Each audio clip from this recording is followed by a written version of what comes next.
mereka para ulama yang ada. Kalau saya punya uang yang banyak, saya akan senangkan kedua orang tua. Kalau saya niat yang banyak. Oleh karena subhanallah, baru-baru ini ada orang yang bermimpi Nabi Muhammad SAW. Lagi-lagi Nabi SAW masih saja merahmati umatnya dengan sabda-sabdanya yang disampaikan, walaupun dalam mimpi orang-orang yang dekat kepadanya.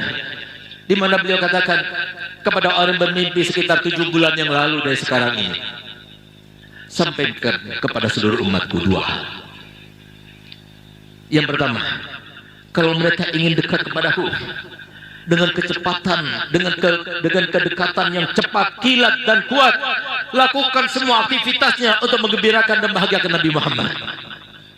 Semua di dunia ini semuanya sumbernya adalah Nabi Muhammad. Nggak dilihat amal kita, lihat bagaimana kita itu meniru Nabi Muhammad, bagaimana kita menggembirakan Nabi Muhammad, bagaimana kita membahagiakan Nabi Muhammad. Allah akan melihat kita semuanya. Tapi kalau kita diberikan modal, tapi modal kita tidak berguna untuk Nabi Muhammad, maka jangan berharap kita akan mendapatkan rahmatnya Allah, kita akan mendapatkan anugerahnya Allah. Itu yang pertama.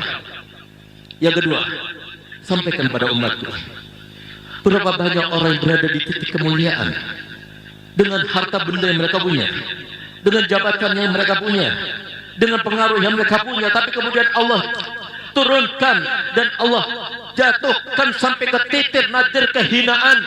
Itu salah satu sebabnya adalah satu daripada 3 hal. Yang pertama, sifat sombong. Jangan lagi, jangan kita sombong dengan apapun yang kita punya. Yang kita punya itu adalah titipan. Itu adalah Allah yang memberikan semuanya. Bahkan melihat bagaimana Nabi kita Muhammad yang mempunyai ilmu, bahkan semua orang yang mempunyai ilmu semuanya berangkatnya, diambilnya daripada sumber ilmu Nabi kita Muhammad SAW. Tapi beliau diperintahkan oleh Allah Ta'ala untuk berkata, subhanaka la ilma lana illa ma 'allamtana. Begitu pula mereka punya harta, subhanaka la mala lana illa ma a'taita lana. Begitu pula jabatan, begitu pula semua yang kita lakukan.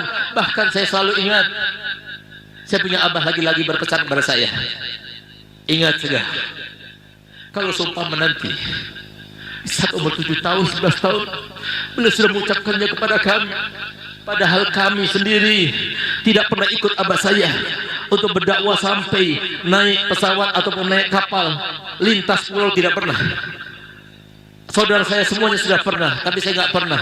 Tapi umur 7 tahun sampai 11 tahun itu, di saat itu saya punya abah berkata begini, Segar, kalau nanti kamu menjadi seorang ahli pidato, kamu berdakwah di mana-mana, ingat, itu bukan karena keahlianmu, itu bukan karena usahamu, itu bukan karena dakwahmu sama sekali, tapi itu karena Allah memajahkanmu dengan kebaikan. Mungkin karena doa kedua orang tuamu, mungkin karena doa guru-gurumu, atau kau mungkin itu karena amal kebaikan yang pernah kamu lakukan dan Allah terima, sekarang Allah membalasnya untuk kamu di dunia ini. Bukan karena kita. Apapun kita punya bukan milik kita. Oleh karena niat yang banyak, niat setiap hari, niat. Jangan pernah kita merasa sombong. Lalu yang kedua, durhaka sama orang tua. Hati-hati. Cukup kalau umpama tidak ada hadis lain kecuali hadis Nabi yang berbunyi, falyamalil baru ma sya'an ya'mal falan yadkhulan nar wal ya'malil aku ma sya'an ya'mal falan yadkhulal jannah. Silahkan orang yang berbakti pada orang tuanya, lakukan dosa apa saja, tidak akan masuk dalam neraka. Dan silahkan orang yang durhaka sama orang tuanya, lakukan kebaikan apa saja, tidak akan masukkannya ke dalam surga. Padahal banyak di antara kita yang tidak tahu, kita memiliki wajah saja dari orang tua itu termasuk durhaka orang tua. Apalagi sampai mendahulukan istri kita daripada orang tua kita. Apalagi sampai kita punya rumah lebih besar daripada rumah ibu kita atau ayah kita. Atau sampai kita mempunyai sesuatu yang tidak dipunyai oleh orang tua kita. Itu adalah orang durhaka pada orang tuanya. Ya Allah, selamatkanlah kami daripada kedurhakaan orang tua.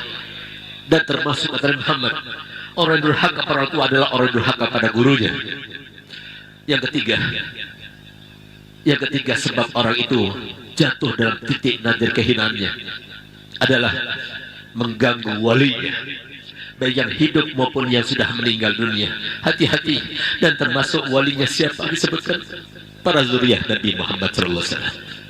Sebelum gonjang ganjing itu ada, Nabi Muhammad sudah menjelaskan yang semacam ini. Ya Allah, selamatkanlah kami ya Allah. Kami datang dengan banyak dosa ya Allah, terutama dosa kepada orang tua kami, yang mungkin banyak di antara kami sudah tidak mendapatkan orang tuanya.